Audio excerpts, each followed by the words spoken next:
Seawater samples are being collected by the Albion Fisheries Research Center from the affected regions and beyond on a daily basis to analyze the physico-chemical parameters.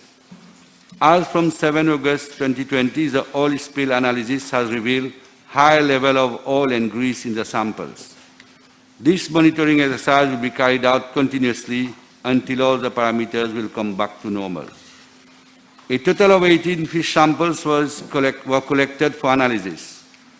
The fish specimens were submitted to Quantilab Limited for analysis of total hydrocarbon index, polycyclic aromatic hydrocarbon, and heavy metals. Result of analysis obtained from Quantilab on 17 August 2020 indicated the following when compared to Schedule 7 of the Mauritius Food Act 1998, Regulation 62(2) for fish and fish products. The highest level of contamination recorded were as follows. A. Arsenic was high, 5.3 milligram per kilo in the fish specimen and 6.8 milligram per kilo in the squid specimen. The maximum permissible limit is 1 milligram per kilo. B. Cadmium, 1.3 milligram kilo in the squid specimen was also high. The maximum permissible limit is 1 milligram per kilo. C. Total hydrocarbon oil index was 7.3 milligram per kilo in the fish specimen and 222.7 milligram per kilo in the squid. It should not be detected for them to be consumed.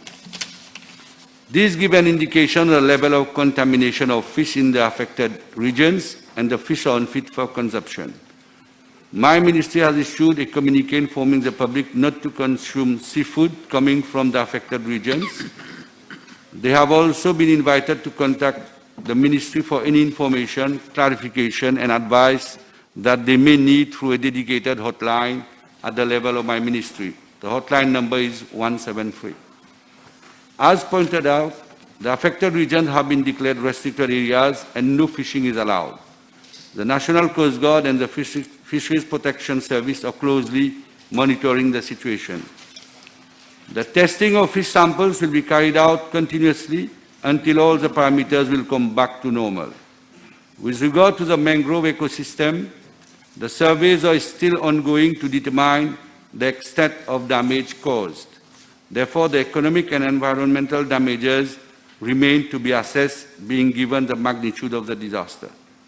Mr. Speaker, sir, with regard to Part B of the question, since the occurrence of the unprecedented disaster, I have met fishers, fishmongers, and non-registered fishers of the affected regions, while my colleague, the Deputy Prime Minister, Honorable Obigadu, has received representation from pleasure craft operators. Normally, the bad weather allowance is paid as from the 20th of each month for the preceding months. Exceptionally, the bad weather allowance for the months of July 2020 was paid on 14th August 2020 on the eve of the Assumption Day. An amount of 17.5 million has been disbursed for eligible registered fishers over the island who have each obtained 10,200 rupees. My ministry has also arranged for the payment of a special allowance of 800 rupees per day per registered fisher and fishmonger who participated in the cleanup operation in the affected regions. Payment of the special allowance was also effected on Friday, 14th August 2020. More than 400 fishers and fishmongers participated in those areas.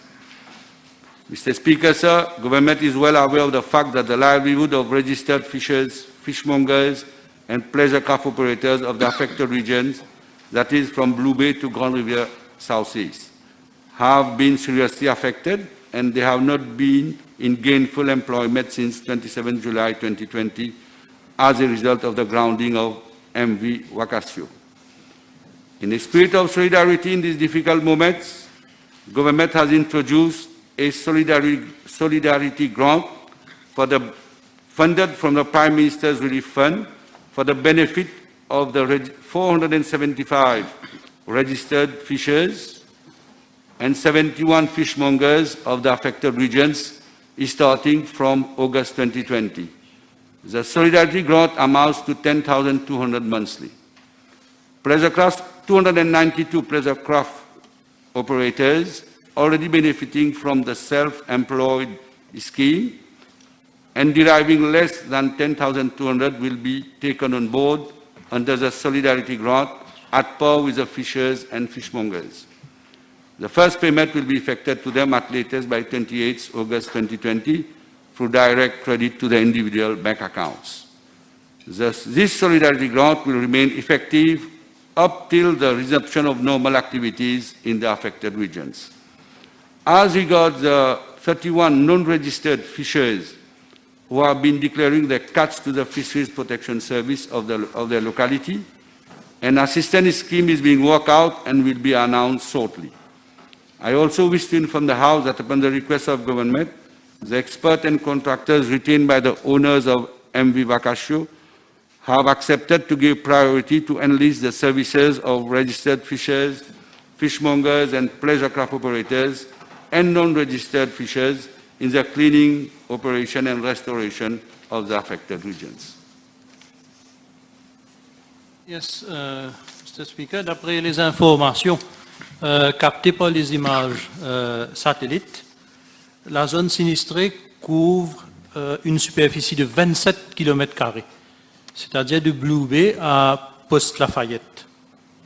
Therefore, can I ask the Honourable Minister whether the analysis that has been done, whether it covers the area that I has just mentioned?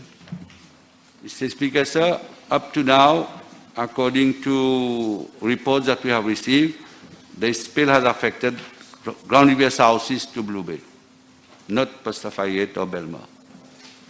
Yes, Mr. Speaker, as the Honourable Minister just mentioned to the House that the area has been declared as restricted, I did not hear him in his reply mentioning compensation in terms of hotel and hotel operators. Therefore, can I ask him, in the compensation, will beach hawkers also be included, as they are also being affected directly because we won't be able to operate in those restricted areas, and also the hotels there? Apart from hotel scheme, apart what have been said by the finance minister, but these hotels there, they are impacted doubly.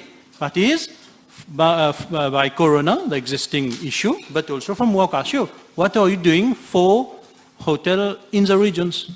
Mr. Speaker, sir, I will check from my colleague, the Deputy Prime Minister, if the beach workers are already in the, not wage, but I think the assistance scheme.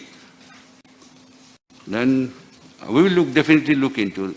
We know, we are aware of that, and definitely I'll take the matter with the Deputy Prime Minister. Mr. Speaker, as the House is aware, Wakashio has been broken in two pieces. What is to public knowledge is half of it, or part of it, will be brought in deep sea and then will be sink. And there is a part that is stuck on the reef or banc de sable. Can I ask the Honourable Minister what will be done with this remainder? What will government do for the piece that is stuck on the banc de sable? In fact, Mr. Speaker, sir, the Director of Shipping has already intimated the owners to submit their plan. I think this was done on 2 days back. But this morning, the owners have submitted a preliminary wreck removal plan for the aft part of the vessel to the Director of Shipping for approval. So we are just waiting. They have already submitted their plan. So they are waiting the approval of the Director of Shipping.